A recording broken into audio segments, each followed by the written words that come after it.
Com nós, como vocês passaram. Eu já gravei a parte 1 e a parte 2, agora a gente vai para a parte 3, o Teorema Fundamental do Cálculo. O Teorema salva-vidas, gente, ele é excelente. Então a gente vai falar sobre isso. Então, Teorema Fundamental do Cálculo. O nome é muito apropriado, pois ele estabelece uma conexão entre dois ramos do cálculo, que é o cálculo diferencial e o cálculo da integral. O cálculo diferencial, ele surgiu por conta do problema da tangente, vocês lembram disso, né? Que vocês viram lá em cálculo 1. Agora, já o cálculo da integral, ele surgiu de um problema que não está relacionado com o problema da tangente. Ele surgiu com o problema do cálculo de áreas, né? Então, nossa, esses dois teoremas surgiram por conta de dois assuntos que aparentemente não estavam relacionados. Aí veio o Isaac Barron. O Barron, ele foi mentor do Newton lá em Cambridge. E ele descobriu que esses dois problemas estão, na verdade, estreitamente relacionados. Então, o problema do cálculo de área com o problema da tangente, eles estavam relacionados. Então, o que o Isaac Barron ele percebeu? Ele percebeu que a derivação e a integração, eles são processos inversos. Então, desculpa, gente. Então, o teorema fundamental do cálculo, ele dá a relação inversa. Ele dá essa relação inversa muito precisa entre a derivada e a integral. Mas foram o Leibniz e o Newton que exploraram essa relação e usaram para desenvolver um método mais sistemático. Eles usaram para desenvolver um cálculo com um método matemático bem sistemático. E o que eles viram, né? Eles viram que esse teorema, o teorema fundamental do cálculo, os capacitava a calcular áreas integrais muito mais facilmente, sem que fosse necessário calculá-las como limite de somas, como a gente viu nos slides anteriores, né? Porque eles assim, olha, a gente consegue fazer o cálculo de área integral sem precisar de limite, usando simplesmente esse teorema fundamental do cálculo. Olha só que maravilha. O que diz o teorema fundamental do cálculo, né? Ele diz o seguinte: se f for integrável de a e b, lembrando que precisa ser contínua, tá? Então, se ela for integrável no intervalo de a até b, e se f for a primitiva de f nesse intervalo de a até b, tá? Lembrando que a gente viu nas aulas anteriores, né? A primitiva, qual é a função que eu derivo que vai me dar ela? Aquela. Então, eu quero descobrir quem é essa primitiva que a gente viu nas aulas da semana passada, tá? Então, se f for integrável no intervalo de a a b, fechado, e se f for a primitiva de f nesse intervalo de a a b, então a integral de a até b, f de x dx, vai ser igual a primitiva quando x vale b, menos a primitiva quando x vale a. Ou seja, eu vou precisar saber quem que é a primitiva, coisa que nós já viemos fazendo até agora, tá?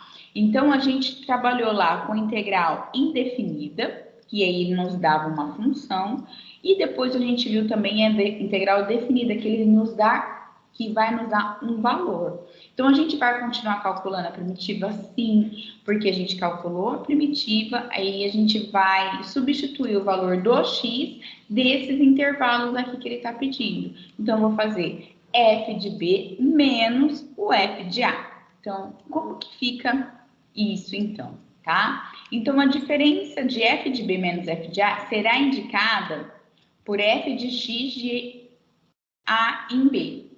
Ou seja, então o que eu vou fazer? Eu calculo, eu encontro a primitiva e eu faço a imagem de B na primitiva menos a imagem de A na primitiva, ok? Então, assim, falando, vamos para exemplos, fica mais fácil da gente compreender, tá certo? Igual, vamos calcular essa integral de 1 até 2 de x² dx. Então, a primeira coisa, eu preciso calcular, saber quem que é essa primitiva. Eu encontrei a primitiva e depois eu encontro a imagem dos extremos dentro daquela primitiva, tá? Então, lembrando, x², para calcular essa primitiva, lembrando que é uma potência, né? Então, o que eu faço? X² mais 1, eu vou somar mais 1 e embaixo o denominador também eu vou somar o expoente mais 1, tá? A gente já falou nos anteriores, então não vou ficar me aprofundando muito. Então, a primitiva de x² é x² sobre 3. Se eu derivo x³ sobre 3, vai me dar o x². Será? Vamos ver? Regra da derivação. Dou um tapa no 3, ele cai multiplicando, e o expoente eu tiro 1, né? Então, vai ficar 3 vezes x² dividido por 3. Eu vou simplificar o 3 com 3, sobra-me o x², como eu queria, tá? Então, a primitiva de x² é x³ sobre 3, tudo bem? Lembrando as nossas aulas anteriores. Então, o que a gente faz? Tá? Então, eu achei a primitiva que é x³ sobre 3, então eu vou substituir o valor do x pelos extremos. Então, como que eu faço isso? Eu vou encontrar a imagem de 1 na primitiva e a imagem de 2 na primitiva. Então, eu faço a imagem de 2 na primitiva menos a imagem de 1 na primitiva. Tudo bem, gente? Então, eu estou substituindo, ó. 2² sobre 3 e 1² sobre 3. É isso mesmo. Primeiro, a gente faz o extremo superior menos o extremo inferior, tá? Aí é conta, tá? 8 dividido por 3, menos 1/3, 7/3. Tudo bem? Então, a integral de 1 até 2 de x² é 7/3. Ok? Então, a gente vê aqui que a gente vai dar um valor. Então, aqui a gente tem uma integral definida. Lá na integral indefinida, a gente estava calculando a família das primitivas, por isso que dava uma função, x³ sobre 3 mais uma constante, tá? Tudo bem, pessoal? Vamos para o próximo. Vamos calcular essa integral de 1 até 2, x³ mais 3x menos 1 dx. Então, o que eu vou fazer? Primeiro, eu preciso saber que é a primitiva dessa minha função, ou seja, aquela função que eu derivei deu em x³ mais 3x menos 1, tá? Por isso que era importante vocês terem feito aqueles exercícios que eu deixei de estudos de primitiva. Ah, professor, você pediu para entregar só 5, nem lembro quantos. Mas, lógico, eu pedi para vocês me entregarem, mas nada impede que vocês fizessem aqueles exercícios lá, né, para ir treinando. Gente, matemática não tem jeito, é treino. Quanto mais faz, melhor fica. Tá? Então, a gente vai encontrar a primitiva dessa minha função. Então, como que eu calculo? Como é potência, a gente soma 1 com o expoente e divide o denominador, o expoente somando com 1, né? Então, ficou. Professora, eu preciso fazer todo esse processo aqui? Não. Se você já sabe calcular a primitiva, gente, então vai direto, tá? Tem gente que bate o olho, a primitiva de x² é x² sobre 4. Então, pode fazer direto, tá? Desde que me mostre a primitiva aqui, tá certo? Então, vamos lá. Como é potência, eu sei que eu tenho que somar 1 e depois dividir o denominador do expoente mais 1. Então, ficou x3 mais 1 sobre 3 mais 1. Aqui, gente, é x elevado a 1 mais 1 dividido por 1 mais 1. E o 3, professora? Eu continuo com ele continua multiplicando. Aqui, turma, olha, não tem nada, não é que não tem nada. É que o x está elevado a 0, porque todo número elevado a 0 é 1, né? Então, menos 1 é a mesma coisa que escrever menos 1 vezes x elevado a 0, tá? Professora, eu já sei que é x, a primitiva, posso pôr direto? Pode sim. Aqui vai ficar x elevado a 1, e aqui 0 mais 1, vai ficar menos x sobre 1, tá? Pode fazer direto. Professora, eu posso colocar isso direto sem fazer isso? Pode. Por que eu tô falando isso? Porque nos exercícios eu quero que você me mostre isso aqui. Me mostre a primitiva, tá bom? Esse procedimento você não precisa fazer. Mas esse aqui me mostrando a primitiva sim, tá? Então, aí eu calculei a primitiva de cada uma dessa minha função, né? Agora, eu vou substituir o 2 e o 1 nessa minha função. Na verdade, eu estou encontrando a imagem deles, né? Então, eu faço a imagem de 2 na primitiva menos a imagem de 1 na primitiva. Então, ficou só substituindo, tá? O 2 a quarta sobre 4, 3 vezes 2 ao quadrado sobre 2, menos 2. Menos, coloco entre parênteses. Por quê? Porque esse menos do teorema é para toda a imagem quando x vale 1, tá? Então, coloque entre parênteses para vocês não se esquecerem de fazer a regra de sinal. Tudo bem? Tá? Então, por isso que o f de 1, a imagem de 1, eu coloquei entre parênteses. Porque aí, gente, é conta, tá? Você não é nada. Então, 2 à quarta, 16, sobre 4 dá 4. 3 vezes 2 ao quadrado, 4, 12 dividido por 2 dá 6, menos 2. Menos 1 quarto, 3 meios, menos 1, né?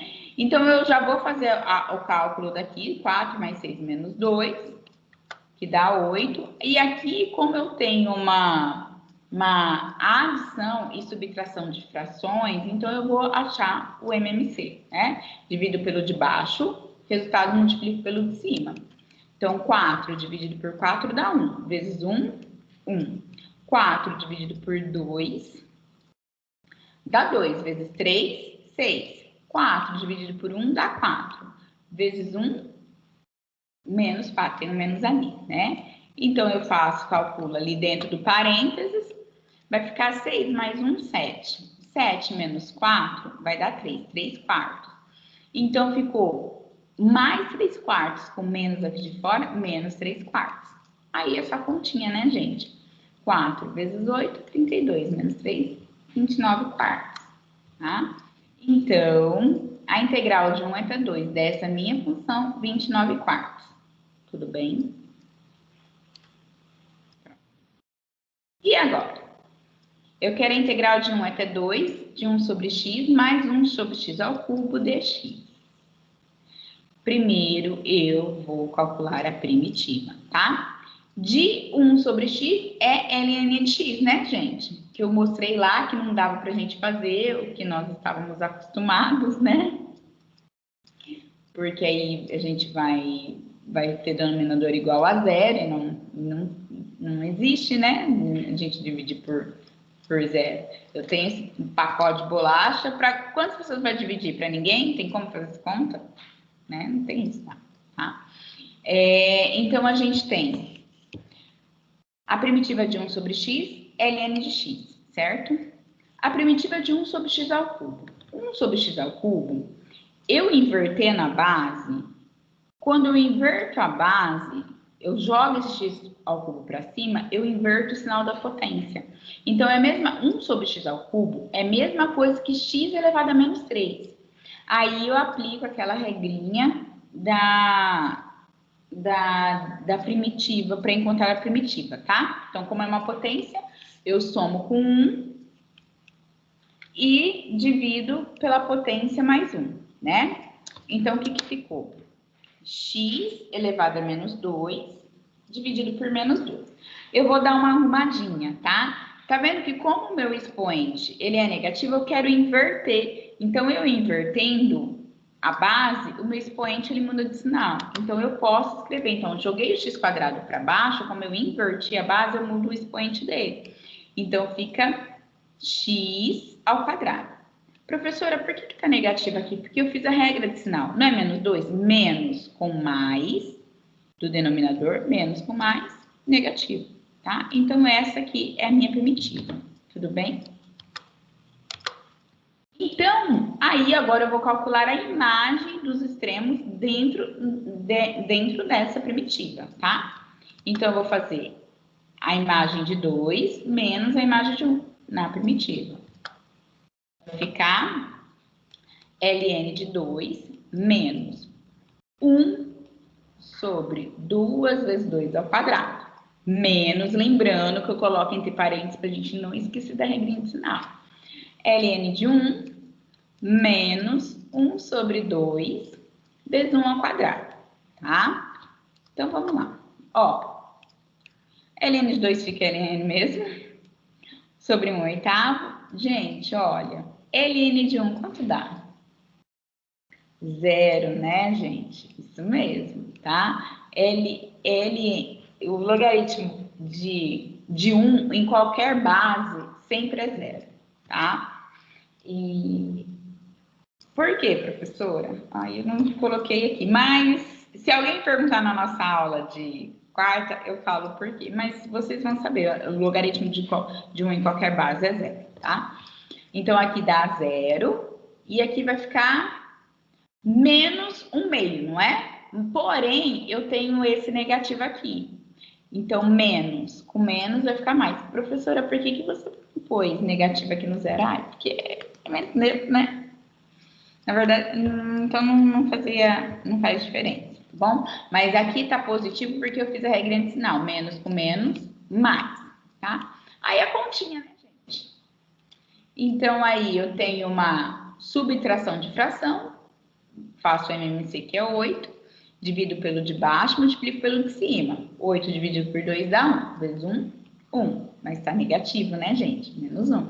8 dividido por 2 dá 4. Vezes 1, 4. Aí é a conta. Então, aqui vai ficar 3 oitavos, né? Então, ln de 1 até 2 dessa minha função. Integral de 1 até 2 dessa minha função. ln de 2 mais 3 oitavos. Pronto. Tá? Mais um. Calcule essa daí, gente. Integral de menos π sobre 3 até π sobre 2 de cosseno de 2x dx. A primitiva do cosseno de 2x a gente já fez, né? Na nossa aula de primitiva. Mas vamos só relembrar, tá? Então, vamos lá. Se alfa é diferente de zero, o número é alfa fixo, verifique que a integral de cosseno de alfa x dx é seno de alfa x sobre alfa mais uma constante, né? Como é que é isso? Então, a gente vai ver, o que nós vamos fazer? Nós vamos integrar a primitiva e provar que chega em cosseno de alfa x. A gente já fez isso em vídeos anteriores, tá? Então, só para relembrar vocês. Então, eu vou derivar essa função. Lembrando que aqui eu tenho uma função dentro de uma outra função. Então, a gente tem uma função composta. Então, a gente vai fazer a derivada da composta, tá? Eu derivo a de dentro vezes a derivada da de fora, tá? Tanto faz a derivada de fora vezes a derivada de dentro, porque de ter multiplicação não altera aí os fatores quando eu troco, tá? Então, vamos lá, vamos derivar. Então, assim, seno de alfa x sobre alfa, eu sei que a derivada do seno vai ser o próprio cosseno, né? Igualzinho, cosseno de alfa x sobre alfa. Agora eu vou derivar de dentro, que é alfa x. Quando eu derivo alfa x, o que vai me sobrar? Só o alfa. Então, eu simplifico o alfa com alfa, então fica cosseno de alfa x. Fica, então, cosseno de alfa x, tá bom? Agora, vamos voltar lá. Então, a minha primitiva é seno de 2x sobre 2, tá? Segundo aquilo que a gente viu, né? Então, aí eu vou encontrar a imagem de menos de π sobre 2 menos a imagem de menos π sobre 3, certo? Tudo bem, pessoal? Eu só estou substituindo. No lugar do x, coloquei π sobre 2. E no lugar do x, eu coloquei menos π sobre 3, ok? Gente, posso simplificar esse 2 com esse 2 aqui, porque está multiplicando? Posso, né? Então, ficou seno de π sobre 2, menos... Aí, aqui eu fiz a conta, né? 2 vezes menos π, menos π sobre 3, dividido por 2. E agora, quanto que é seno de π? Tem uma tabelinha aqui. para quem não lembra, para a gente ver, tá? Essa aqui é o círculo trigonométrico que a gente usa para saber o seno e cosseno dos principais ângulos. O que, que a gente precisa saber? De 30, 45, 60, tá? Se vocês, lá no ensino médio, vocês provavelmente aprenderam a fazer a tabelinha, tem até música para isso. Sabendo de 30, 45, 60, a gente sabe de praticamente aqueles que a gente usa mais, tá certo? Então, na vertical, a gente olha... Opa! Na vertical, a gente olha o valor do seno, tá? E na horizontal, a gente olha o valor do cosseno. Bebê acordou. Tem que parar. Já vai.